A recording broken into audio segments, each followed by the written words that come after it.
Great to introduce our second speaker for this morning, as you can see, Leo Takhtajan, and he'll talk about Rodney's work, a guiding star to complete integrability.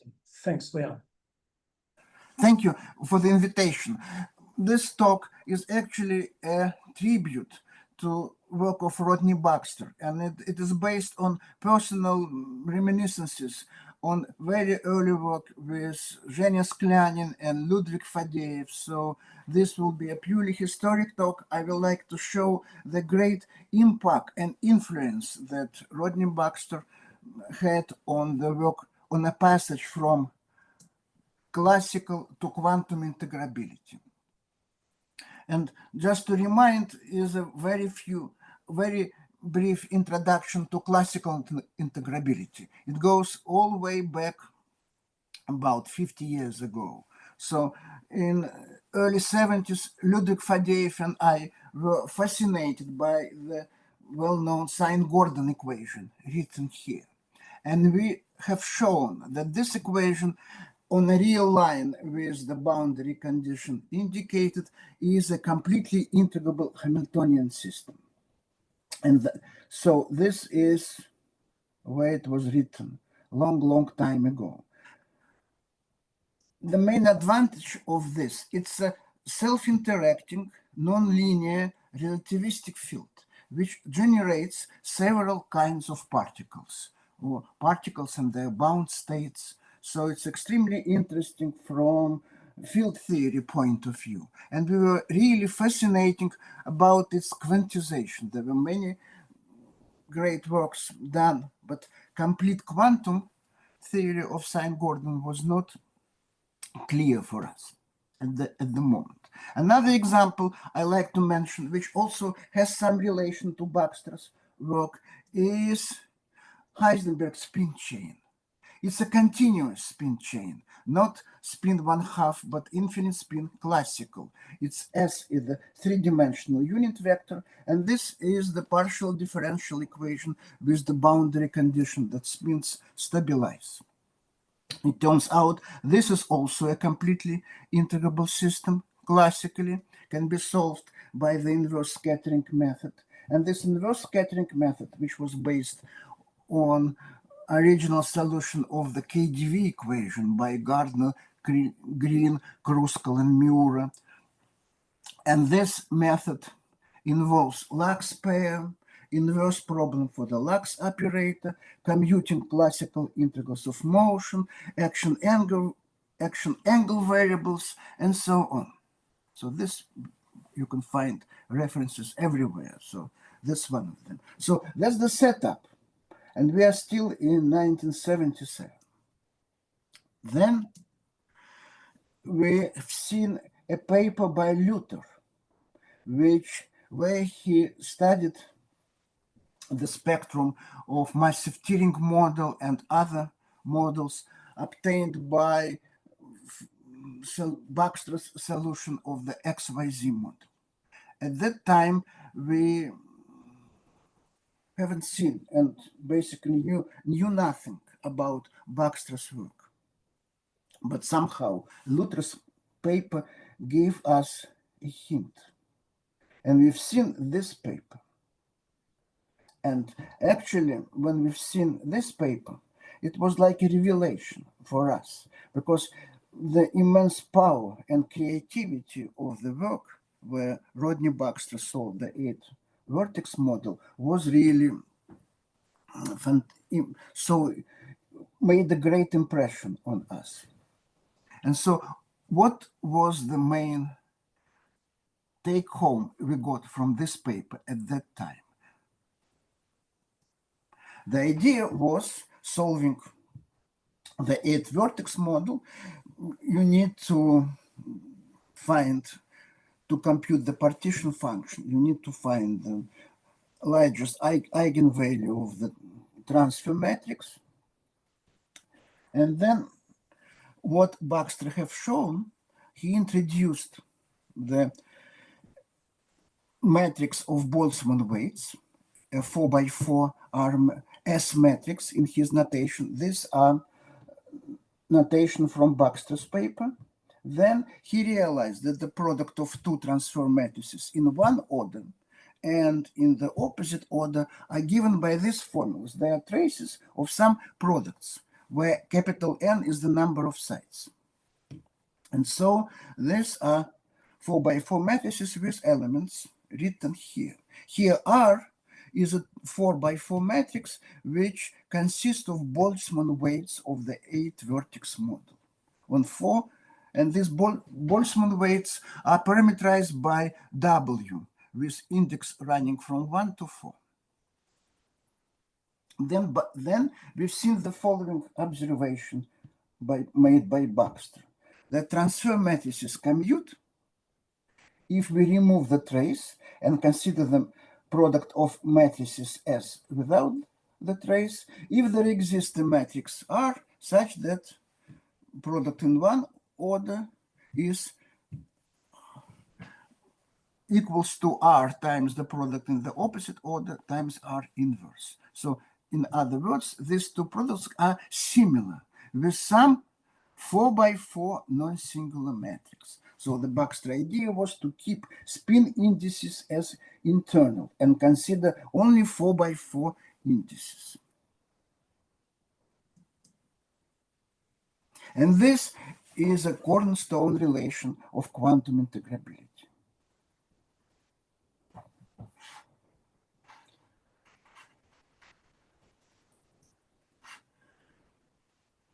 Sorry.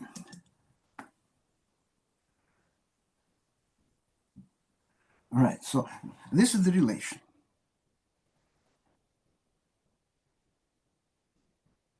Then the passage to quantum integrability.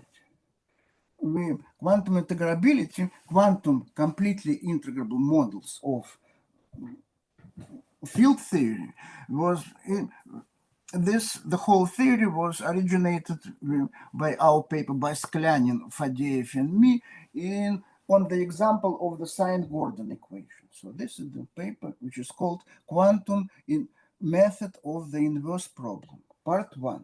Part 2 was never written. And this basically, it says how to solve the Sine-Gordon model. What was the idea?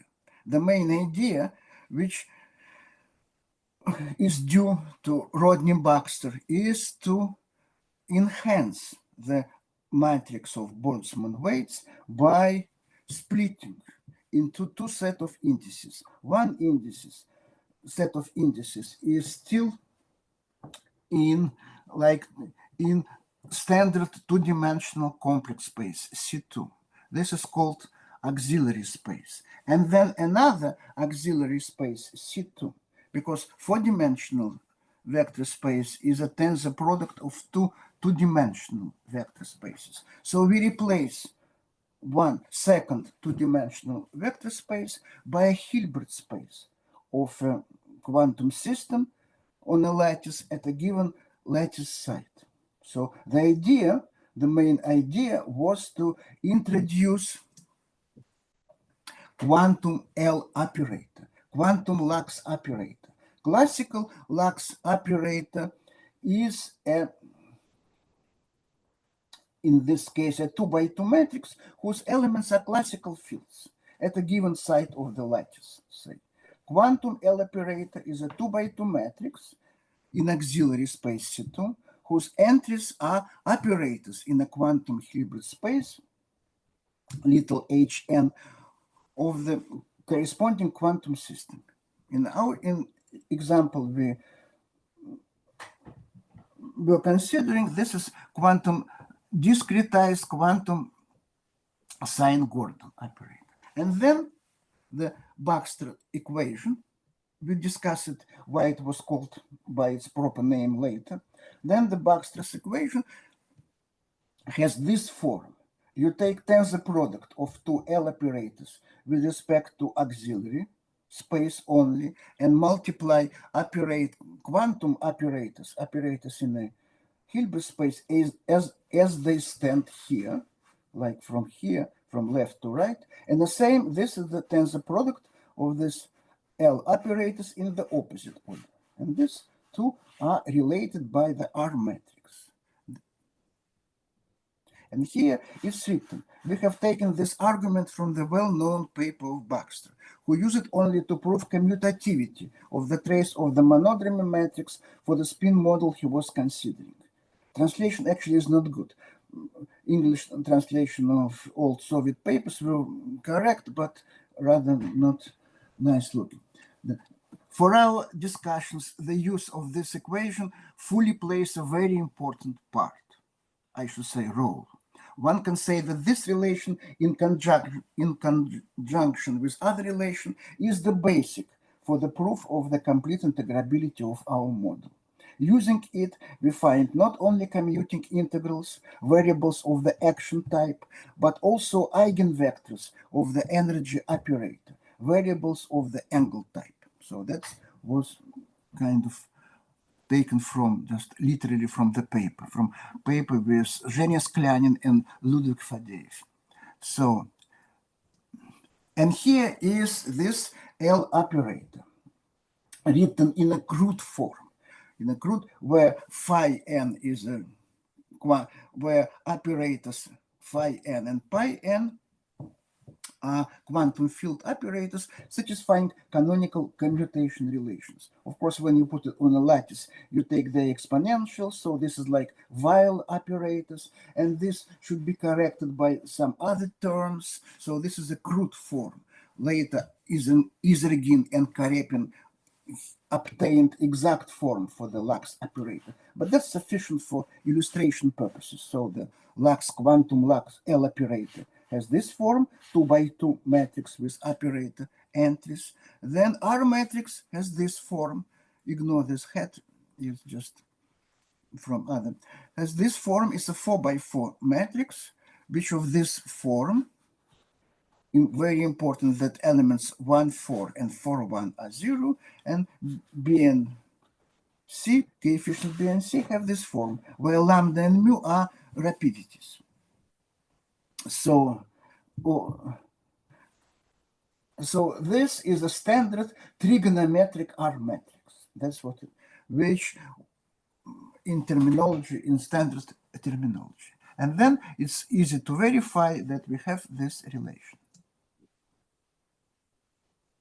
And using this quantum L operator and R matrix, it's possible to find a generating vector for the model, derive an algebraic beta ansatz for commuting set of traces of the monodromy matrix, find the physical vacuum as a field Dirac C, join spectrum of quantum integrals of motion, scattering of quantum excitations above the physical vacuum, and so on and so forth. So that's just the rough idea. That's the algebraic part essence of the quantum inverse scattering method, which originated from Baxter's idea, where we split two auxiliary spaces into one auxiliary and another quantum space, Hilbert space for operators, for quantum operators. Then later we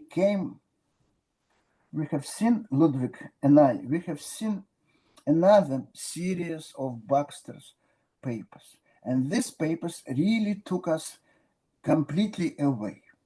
One is it's again on the 8-vertex model and corresponding one-dimensional anisotropic Heisenberg chain of spins 1/2.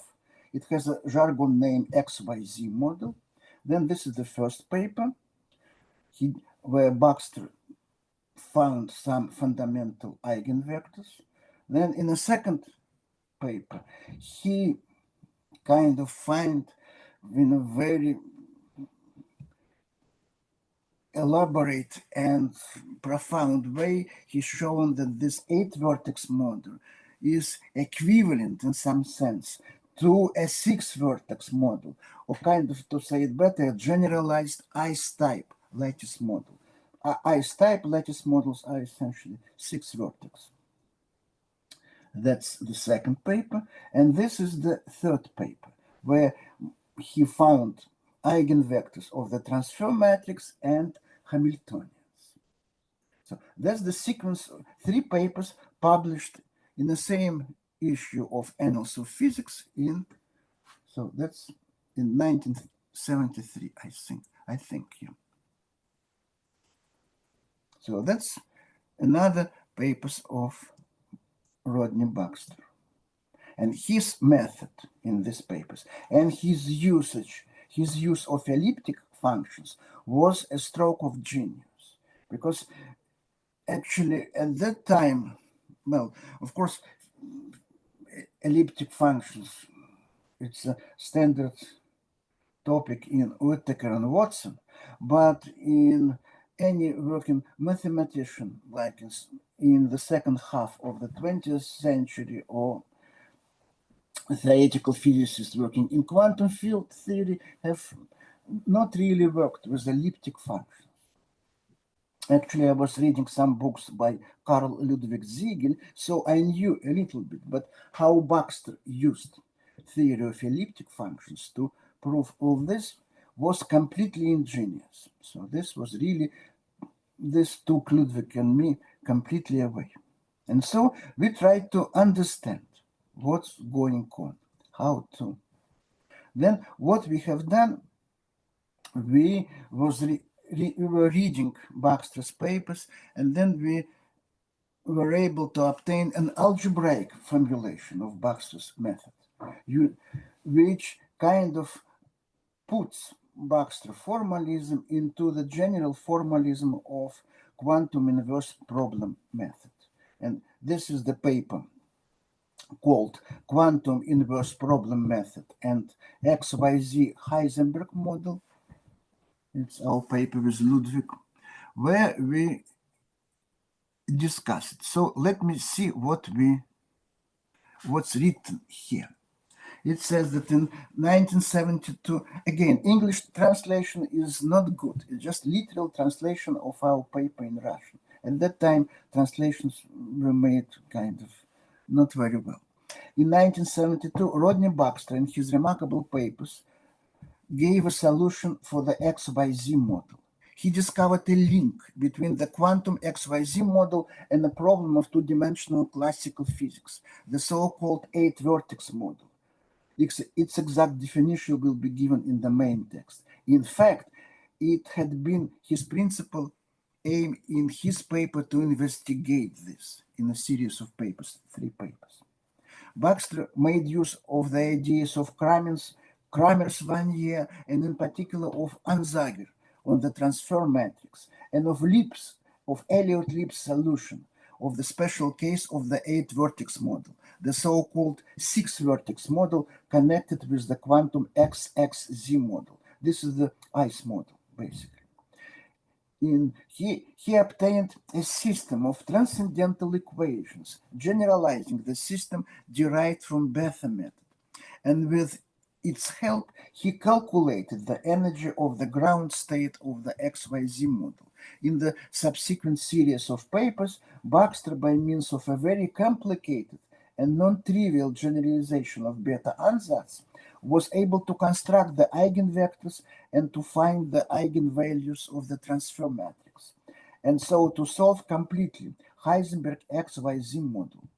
In 1973, Johnson, Krinsky, and Barry McCoy, using Baxter's results, calculated the energy of the excitations of the XYZ model. You should say excitation spectrum. So that's the kind of the abstract, like the introduction in our paper. So, and now in this case, we can see the quantum L operator is the same as in Baxter. It's ln. We consider again two auxiliary spaces C2 in a different fashion. One with this sigma I Pauli matrices sigma I is auxiliary. They live in auxiliary space C2. They act in auxiliary space C2. And this matrices sigma I n. These are spin operators on the nth side.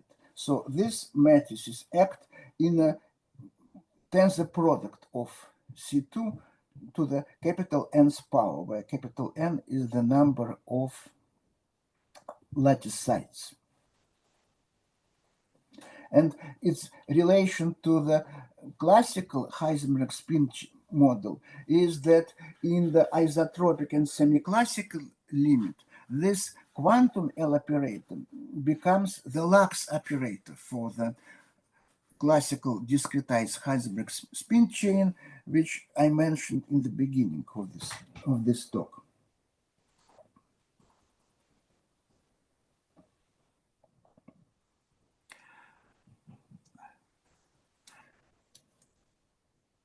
Now, quantum R matrix is the Baxter matrix for the 8-vertex model. And note that in this matrix, as opposed to the ICE model, the matrix elements R14 and R41 are non-zero, which makes the usual beta ansatz not applicable, usual beta ansatz techniques. The relation RLL, written in this entirely in terms of R matrices, can be written.